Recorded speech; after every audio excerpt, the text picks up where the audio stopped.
Okay, so what do you do if you're porpoising? How do you prevent that, right?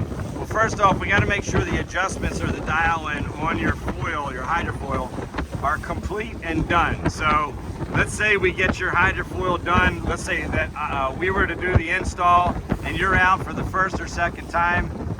You want to know, what am I doing wrong for porpoising, right?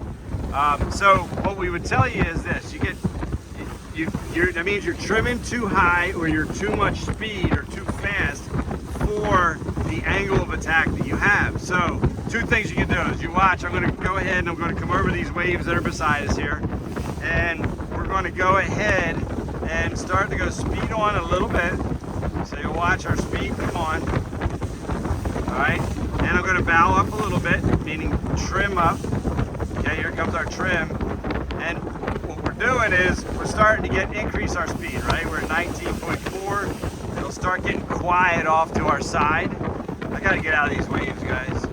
But to take care of porpoising, you can do it two ways. You can trim down, but if you're behind the curve, and let's say you're coming up too fast, like this. Let's say I'm coming up too fast. Here comes our speed on, and I'm behind the curve of porpoising. What I do is I pull the throttle back, okay?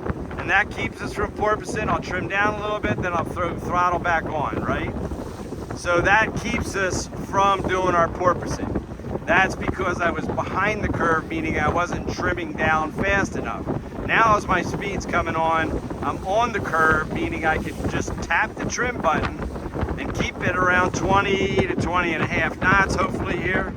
Here comes 20.1, 20.2. Now I'm able to use the trim to keep the correct pitch, meaning angle of attack of the boat, and I don't need to use the throttle to adjust. So those are the two most common ways to handle porpoising, especially when your dial-in is done and your dial-in is done correctly, okay?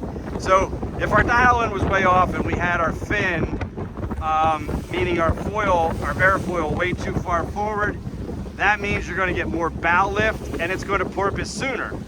If your VARA foil is not adjusted correctly and it's too far aft, your motor will actually start to come out of the water first. So we always try and err on being too far forward at first, and then we generate from there. We put the VARA foil further aft. So hopefully I covered enough for you today to understand porpoising and what causes it. So the three things are: if the foil during a dial-in process is going on and you are too far forward on your foil, you'll have this porpoising effect or the bow up effect, right? You can't really trim it out.